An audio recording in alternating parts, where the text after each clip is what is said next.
Após conversa entre Lula e Trump, Brasil e Estados Unidos retomam negociação de tarifas.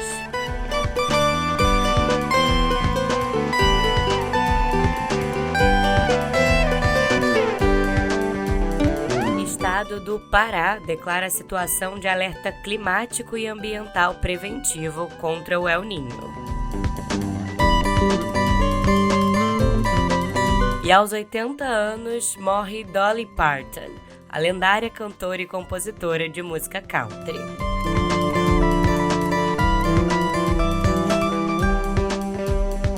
Olá pra você, tudo bem por aí? Bom dia, boa tarde ou boa noite.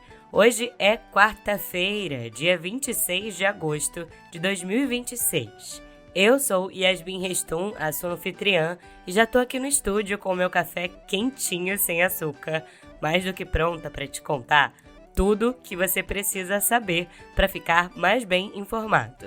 Agora, no pé do ouvido. Simbora!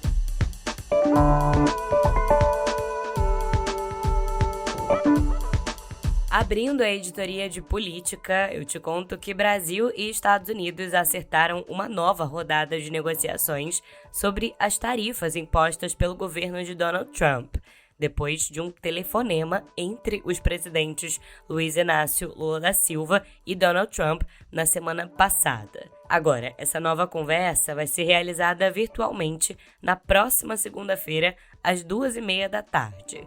Segundo um representante do governo brasileiro que está envolvido nessas tratativas, o representante comercial norte-americano, o Jamieson Greer, procurou o ministro do Desenvolvimento, Indústria, Comércio e Serviços, o Márcio Elias Rosa, para organizar essa reunião.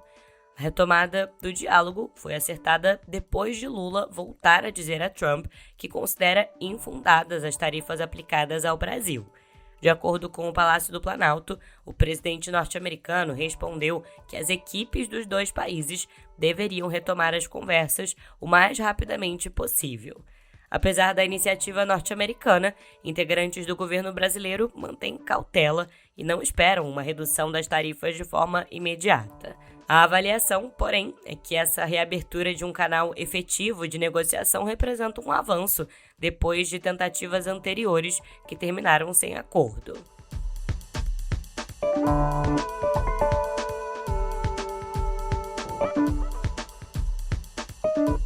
E bom, essa retomada das conversas entre Brasil e Estados Unidos ocorre no mesmo dia em que o governo do Canadá anunciou que vai dobrar as tarifas sobre aço e alumínio importados dos Estados Unidos, ou seja, de 25% para 50%, numa nova escalada da guerra comercial entre Ottawa e Washington. Essa medida faz parte de um pacote de retaliação às novas tarifas impostas pelo governo de Donald Trump. Além de aço e alumínio, o Canadá vai aplicar alíquotas de 15%, 25% e 50% sobre uma série de produtos norte-americanos, entre eles pescados, papel, queijos, móveis, roupas, eletrodomésticos, ferramentas e máquinas.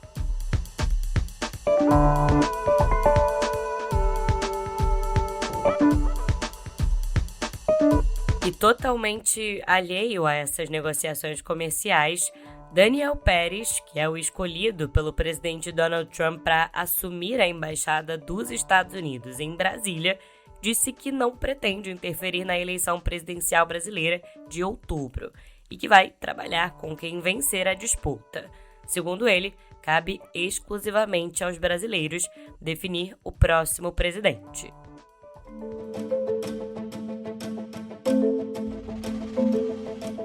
E você viu Ronaldo Caiado, que é candidato do PSD à presidência, que estava na sabatina da Rede Globo no Jornal Nacional, reafirmou que, se for eleito, vai enviar ao Congresso um projeto de anistia aos condenados pela tentativa de golpe de Estado, incluindo Jair Bolsonaro. Caiado defendeu uma anistia geral e ampla e comparou a medida à anulação pelo Supremo Tribunal Federal das condenações de Lula na Lava Jato, que permitiu ao petista recuperar os seus direitos políticos. Segundo Caiado, a proposta seria uma forma de pacificar o país e superar a polarização. Eu sou um democrata na essência. Eu sou um homem que jamais transigi das regras da democracia. Sou um homem que já ganhei eleições, já perdi eleições, nunca contestei resultados. Fui um parlamentar que sempre respeitei o resultado do painel. Então, eu sou uma pessoa que também posso lhe dizer que o traço do brasileiro, César Tralli, ele não é de construir o ódio, ele não é de construir esse processo de revanche eterno. Isso é histórico no Brasil. Desde Império, você tem anistia. Você depois teve momentos importantes onde Juscelino Kubitschek também sofreu realmente uma tentativa de golpe, propôs ali uma anistia e foi trabalhar. O que eu quero dizer neste momento é que nós precisamos de acabar com essa polarização. Nós temos que pacificar o país. Ninguém aguenta mais essa situação. Este clima está criando, como sempre, esse processo de um contra o outro. O brasileiro, na última eleição, 38 milhões não foram às urnas. Então, neste momento, eu posso lhe garantir que encaminharei sim ao Congresso Nacional um projeto para que haja uma anistia geral, ampla, da mesma maneira que, de uma forma especial, o Supremo também concedeu ao ex-presidente Lula. Ele foi condenado em todas as instâncias. Caiado também defendeu a criação de uma polícia transnacional para combater o crime organizado na América Latina.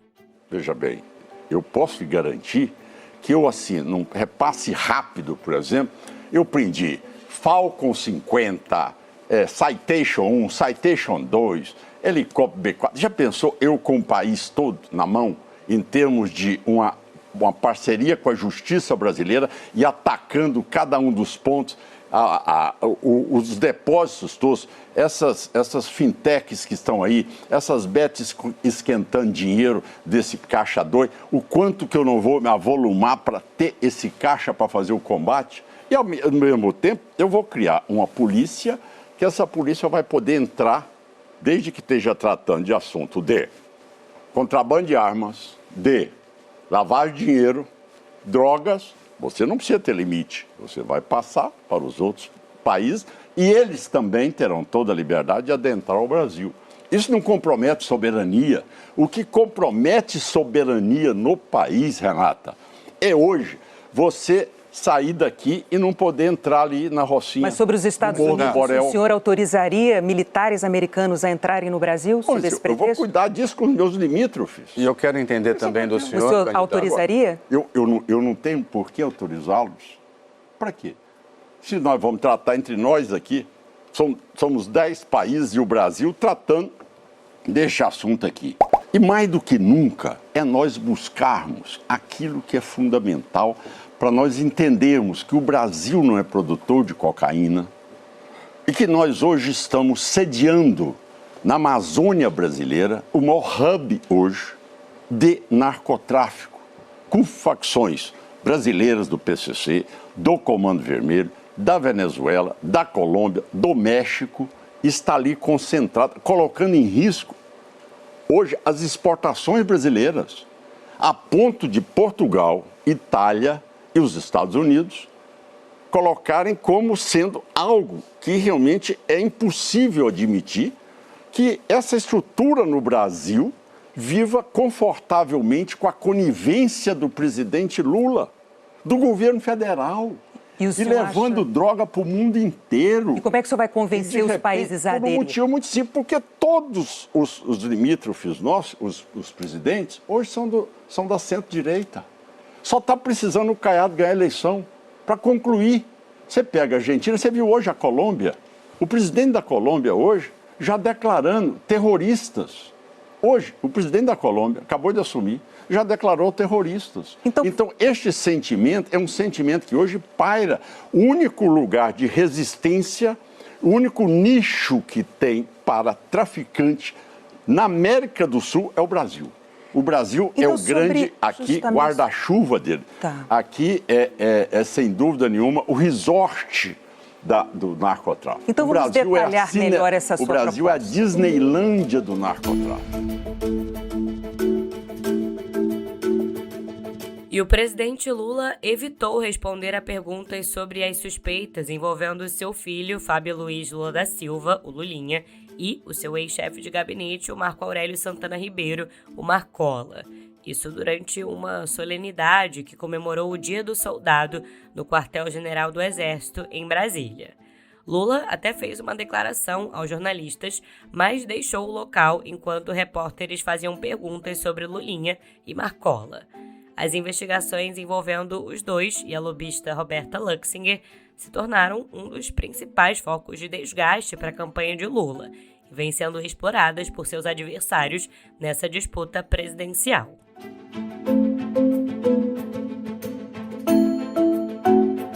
Já o Flávio Bolsonaro se irritou ao ser questionado sobre a promessa feita há mais de 3 meses de apresentar as contas do financiamento do Dark Horse, o filme sobre a trajetória do seu pai, Jair Bolsonaro.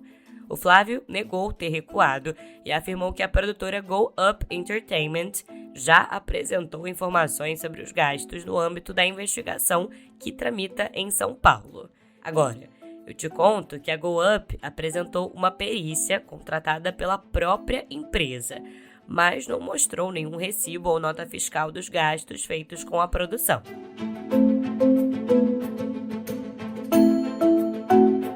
E a crise entre Polícia Federal e o ministro André Mendonça, do Supremo Tribunal Federal, se aprofundou com a decisão da cúpula da corporação de manter a pressão para que a Advocacia Geral da União, a AGU, recorra de determinações do magistrado André Mendonça no inquérito sobre as fraudes no INSS.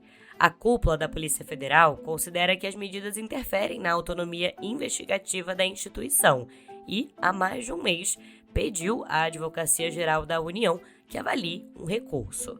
O advogado-geral da União, o Jorge Messias, resiste à judicialização desse conflito e está tentando construir uma saída negociada entre a Polícia Federal e o ministro André Mendonça. Falando em Supremo, enquanto a instituição tenta limitar penduricalhos nos tribunais regionais brasileiros, você acredita que o STF criou um novo benefício para servidores em cargos de confiança que pode elevar em até 22,5% a remuneração de assessores e chefes de gabinete de ministros? Essa verba, batizada de gratificação pelo exercício de atividades de alta complexidade, técnica e administrativa, vai ficar submetida ao teto constitucional de R$ 46.400, mas vai ser isenta de imposto de renda e contribuição previdenciária. Vai vendo.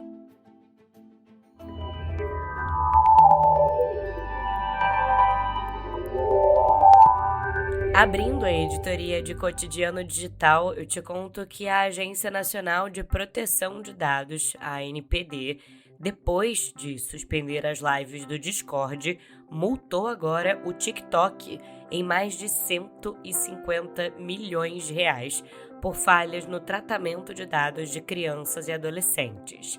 Isso segundo uma decisão publicada nesta terça-feira no Diário Oficial da União. A agência identificou 5 violações à Lei Geral de Proteção de Dados, tanto no acesso sem cadastro quanto no acesso com cadastro à plataforma, e determinou a eliminação dos dados coletados de forma irregular. O TikTok vai ter que apresentar um plano de conformidade que prevê restrições como, por exemplo, privacidade mais rígida por padrão para menores de 16 anos. Também limite de 12 horas de uso sem cadastro e proibição de transmissões ao vivo nesse modo de acesso. A ByteDance, que é dona do TikTok, pode recorrer dessa decisão em até 10 dias úteis. De acordo com especialistas, o contato contínuo com o feed personalizado do TikTok pode reforçar, sim, comportamentos negativos e padrões irreais de comparação em crianças e adolescentes, cujos cérebros ainda estão em desenvolvimento. E o WhatsApp anunciou novos recursos de segurança, incluindo uma verificação em 2 etapas mais robusta, com senha que mistura letras e números no lugar daquele PIN de 6 dígitos.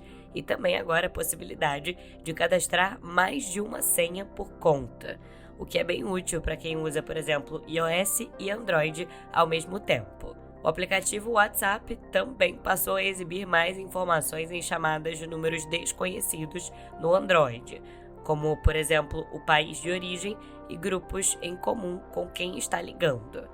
Essas mudanças se somam a outras novidades recentes da plataforma, como os nomes de usuário, lançados em junho, e também o plano pago WhatsApp Plus, anunciado em maio.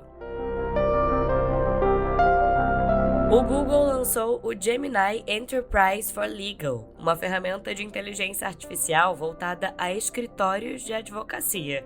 Isso mesmo, com agentes que são capazes de lidar com tarefas jurídicas e administrativas sem supervisão humana significativa. Grandes empresas como a Weil Gotshal e a Clearly Gottlieb colaboram no desenvolvimento dessa IA. A novidade vem dias após rivais como Anthropic e até a Thomson Reuters também criarem produtos específicos para assuntos jurídicos.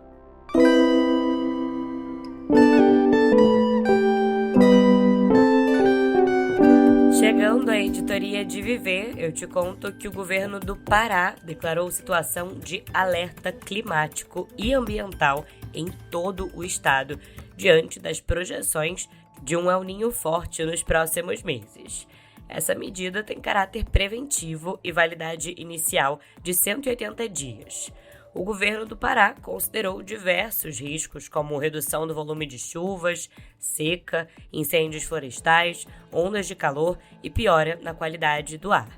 Esse decreto ele prevê a integração de órgãos estaduais às áreas de meio ambiente, também defesa civil, prevenção e combate a incêndios e resposta à estiagem. Entre as medidas previstas estão o reforço de brigadas de incêndio florestal e a implantação de sistemas de captação e armazenamento de água. E escuta só essa. Um estudo conduzido por pesquisadores de Harvard indica que a taxa de mortalidade por doenças neurodegenerativas é cerca de 4 vezes maior entre jogadores da NFL, que é a principal liga de futebol norte-americana, do que, por exemplo, na população em geral. Os autores desse estudo, eles estimam que até 97,7%, ou seja, praticamente todos os atletas analisados, podem ter desenvolvido doenças cerebrais associadas a impactos repetitivos na cabeça. De acordo com Daniel Daneshvar, que é o autor principal desse relatório, a maioria dos impactos na cabeça sofridos por esses ex-jogadores ocorreram no nível universitário, no ensino médio e, em muitos casos, no nível juvenil. Um artigo científico aponta como um marco histórico as mudanças implementadas pelo governo inglês nas políticas públicas de saúde para as mulheres.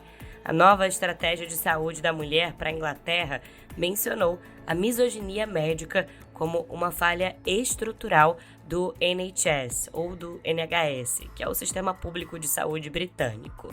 A professora da Faculdade de Saúde Pública da USP, a Carmen Diniz, afirma que o conhecimento médico é construído por homens a partir de vieses de gênero, e reconhecer a misoginia pode ajudar a mudar essa estrutura desde a formação dos profissionais. O artigo científico está publicado no periódico Lancet Obstetrics, Gynecology and Women's Health.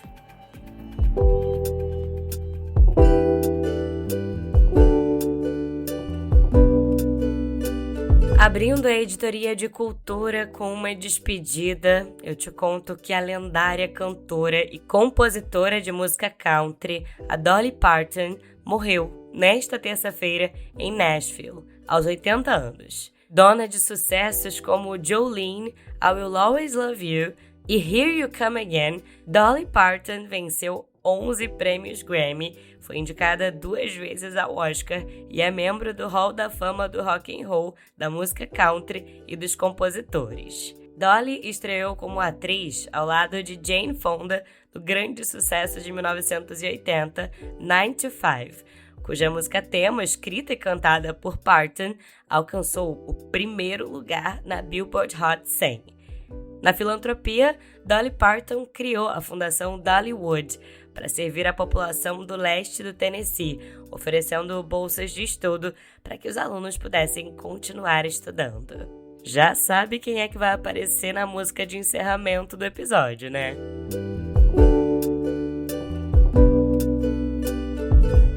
E bom, seguindo na editoria de cultura, eu te conto que o jornalista Tom Cardoso lançou pela editora 34 um perfil analítico do Gilberto Gil, estruturado em 6 ensaios temáticos que buscam decifrar as contradições que movem um dos maiores nomes da música brasileira. No livro Nem Tanto Esotérico Assim, 6 vezes Gil, o jornalista Tom Cardoso mostra ao longo de 240 páginas como o cantor baiano maneja a diplomacia e o cálculo institucional com a mesma destreza com que dedilha o violão, alternando entre a busca espiritual, a postura pragmática e a política. Esse livro examina a transição do Gil Bicho Grilo dos anos 70 para o homem de Estado que assumiu o Ministério da Cultura no primeiro governo Lula.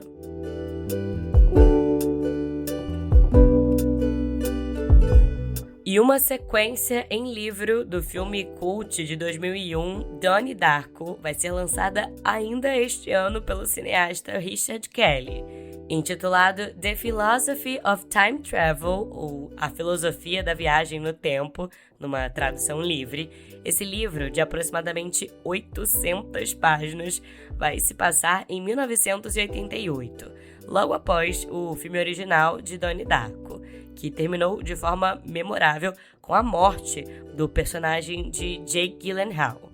A data específica de lançamento vai ser anunciada nos próximos meses. Segundo o cineasta Richard Kelly, o livro é o primeiro passo de um plano maior para produzir várias continuações cinematográficas de Donnie Darko, incluindo uma animação e uma sequência em live action.